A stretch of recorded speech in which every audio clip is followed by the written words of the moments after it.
준주거지역은 원래 국토계획법에서 법적 상한이 500%이고 서울시는 400%까지 조례로 정해져 있습니다. 안녕하세요. DDR부동산연구원의 서영창입니다.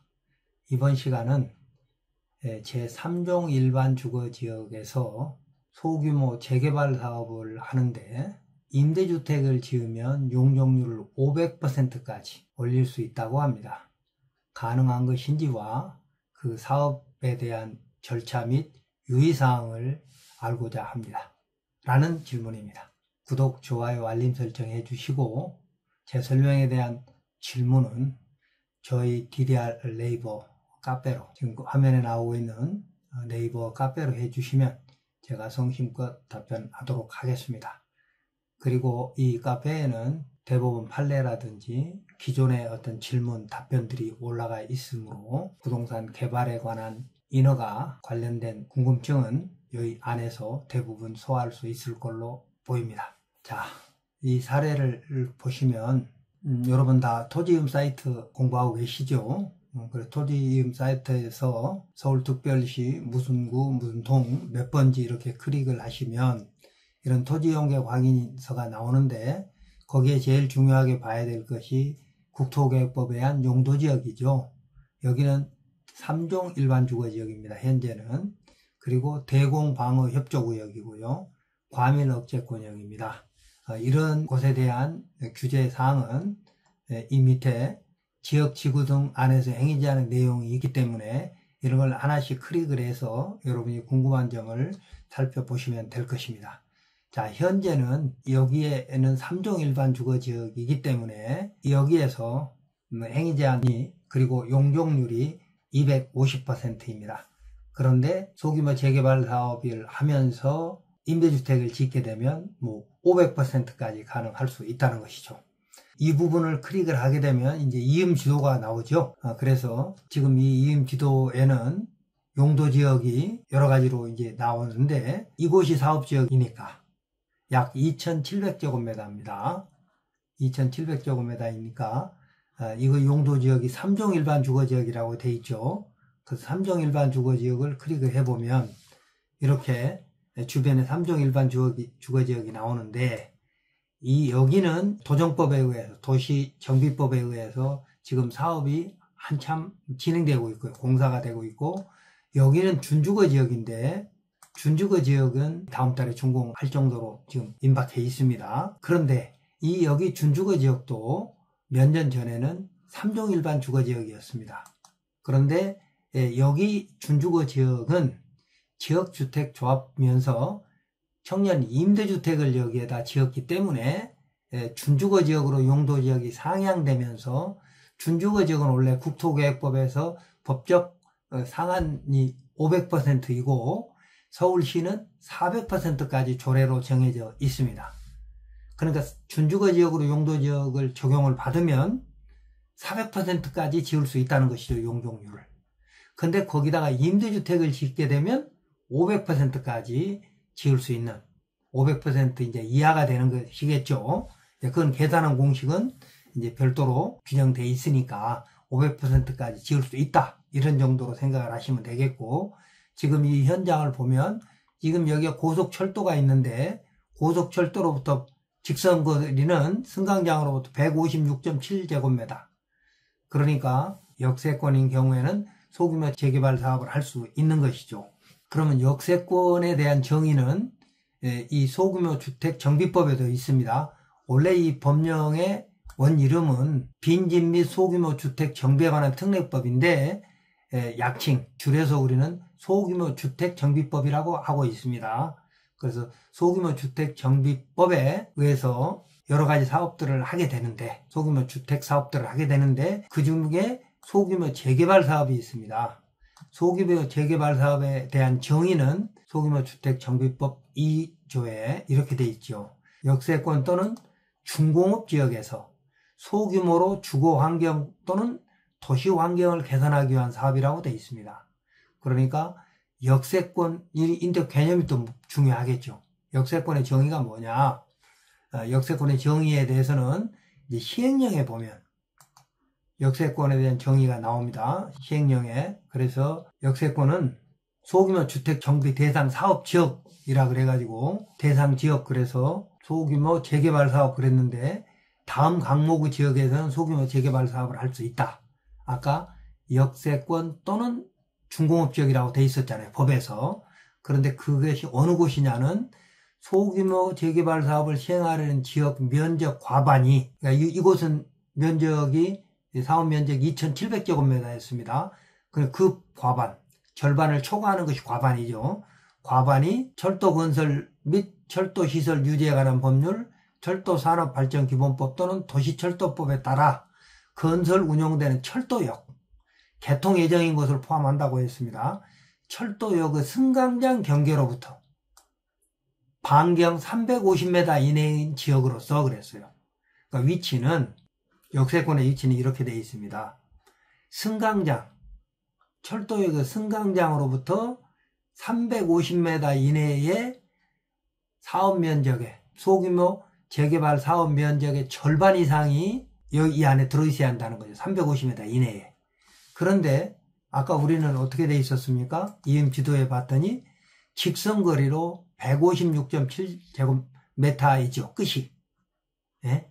그러니까 조금의 거리 오차가 있다 하더라도 200m 이내잖아요. 그렇기 때문에 소규모 주택 정비법에 의한 소규모 재개발 사업 구역 내, 재개발 사업 구역에 내에 있다는 건 200m니까 아까 350m 했죠? 그 조건에 충족하는 겁니다. 자, 첫 번째, 그러니까 거리는 역세권의 거리는 충족하는 것이고, 그 다음에 사업 시행구역 면적이 5,000제곱미터 미만일 것. 그러니까 5,000제곱미터 이상이면 이 법조항을 적용 못한다는 것인데, 우리는 2,700제곱미터니까 29채의 단독주택 면적이 약 2,700제곱미터이니까 5,000제곱미터 미만 맞잖아요. 그러니까 소규모 재개발 사업을 할 수 있는 곳이다 하는 겁니다. 그리고 60%가, 전체 건축물 중에 60%가 노후 불량 건축물이 됐느냐? 됐죠.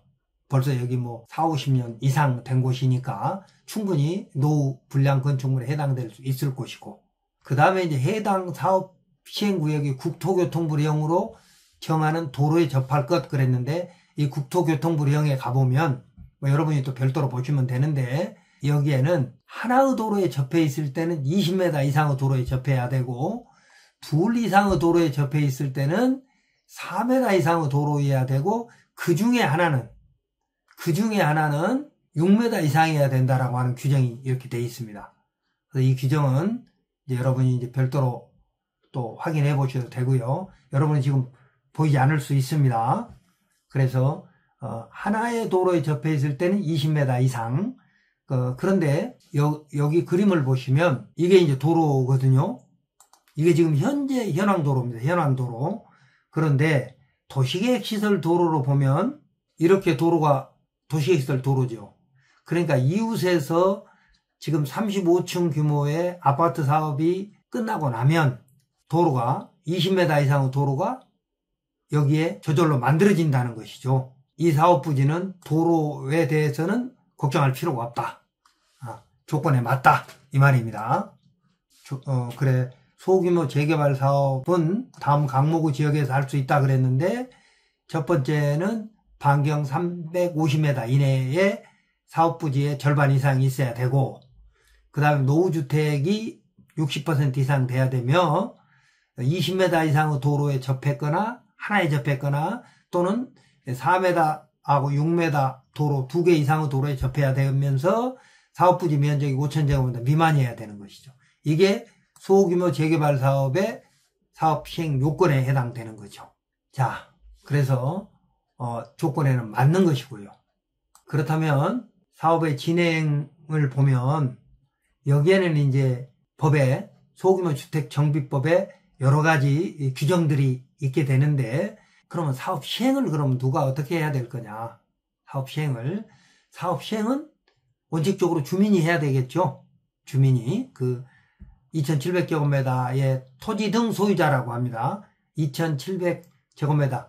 자, 토지 등 소유자란 다음 강목에서 정하는 자를 말한다. 그래가지고 토지, 건축, 물, 그리고 지상권자까지를 토지 등 소유자라고 했습니다. 그러니까 이 사람들의 몇 퍼센트, 통상 조합을 설립을 하게 되면 뭐 80%, 그리고 다른 어떤 처음에 관리 지역으로 지정받기 위해서 관리 계획을 수립할 때의 동의 면적, 동의 숫자, 동의 면적, 그러니까 토지 등 소유자의 통상 뭐 한 3분의 2 정도, 이런 정도이고, 조합 설립에는 이제 80%가 됩니다만, 어쨌든 이제 이런 분들이 나서서 사업 시행자가 되는데, 직접 조합을 설립하지 않고 주민 대표단을 만들어서 합의체를 구성해 가지고 사업을 진행하는 경우도 있고, 조합을 설립해서 하는 경우도 있는데, 여기는 29명이니까 조합을 설립을 해야 되는 그런 상황에 있게 되는데,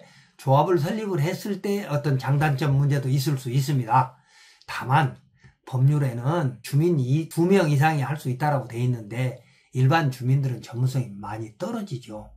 인허가도요, 지금 뭐 시에서 설명을 하기는, 서울시나 구청에 설명하기는 뭐 5년을 2년으로 줄였다, 이렇게 얘기를 하는데, 실제 하다 보면 2년에 허가 받는 건 굉장히 드문 일입니다.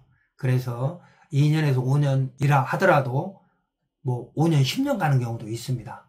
그래서 사업성을 검토할 때는 전체적으로 사업성, 수익 수지 분석을 검토를 해야 되겠으나, 사업 기간이 예상보다 많이 길어질 수 있고, 그 과정에서 예산이 훨씬 더 늘어날 수도 있다는 생각을 하고 이 사업에 임해야 할 것입니다. 구체적인 것은 이제 사업 시행자를 만들고, 시행자가 이제 조합이 되게 되면 조합원들이 조합을 구성을 해가지고 여기에 참여하지 않은 사람들은 뭐 매도 청구를 한다든지 나중에 수용 재개를 한다든지, 그런 절차들은 전문 변호사를 통해서 이제 정리하면 되는 거니까 그렇게 여러분이 굳이 알 필요는 없을 것이나, 시행자가 있고 그 시행자인 조합의 전문성이 떨어지다 보니까 공동사업 시행자가 있게 됩니다. 구청도 공동사업 시행자가 될 수 있지만 구청에서 직접 업무를 하지 못하고 건설업자나 등록업자 또는 뭐 LH, SH 이런 사람들이 공동사업자가 될 수 있는데, 건설업자나 등록업자들이 이제 주로 하게 되죠. 근데 이제 그렇게 돼서 관리 계획이 서울시의 승인을 받게 되면 그 관리 계획 범위 내에서 이제 사업 시행 인가라든지 이런 것들이 구청장 권한으로 검토를 해가지고 지구 단위 계획 수준의 사업성 검토를 좀 해서 허가를 해주게 되는데, 이제 그런 과정을 거치면서 이제 시공자를 선임을 하게 되거든요.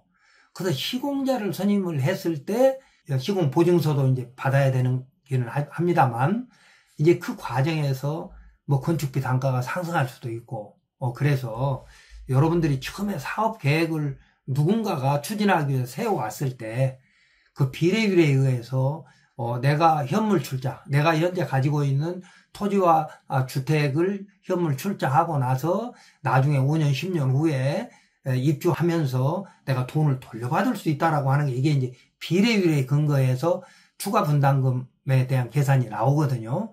그걸 너무 높게 잡으면 안 된다는 것이고, 그걸 높게 잡아갖고 온 그 사업체는 오히려 더 의심해 볼 필요도 있어 보이고, 그래서 이 사업이 성공하기 위해서는 주민들이 단합을 해야 됩니다. 80% 이상이. 그리고 나머지 이제 반대하는 사람들은 이제 나중에 사업이 정산하면서 이제 떼내면 되는 것이니까, 물론 그거에 대해서 금융이라든지, 그러니까 예산이 필요하고 뭐 보상비라든지 주민 이주 대책이라는 이런 데 들어가는 예산들은 신탁업자가 붙게 되니까, 신탁업자가 예산을 다 끌어다가, 물론 이제 이자돈 주고 빌려오는 거죠.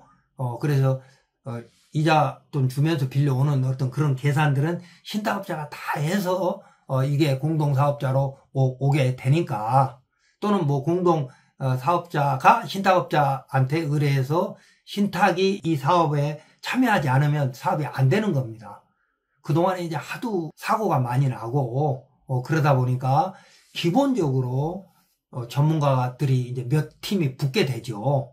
그래서 우리 일반 주민들은 비례율에 의한 사업성을 너무 높게 잡는 것보다는 입주 후에 우리가 아파트의 가치를 어떻게 높일 수 있을 건가를 지금 연구해 보는 정도로 생각을 하시면서 조합사업을 추진하려고 하는 사람이 믿을만 하다면 전폭적으로 지원을 해주는 것이 여러분의 사업 성공에, 빠른 성공에 도움이 될 것입니다. 더 구체적인 내용은 그 멤버십에다가 설명을 해 놓을 테니까 보시거나, 아니면 앞서 보셨던 저 네이버 카페에서 여러분이 찾아서 공부를 해 가시면 될 것입니다.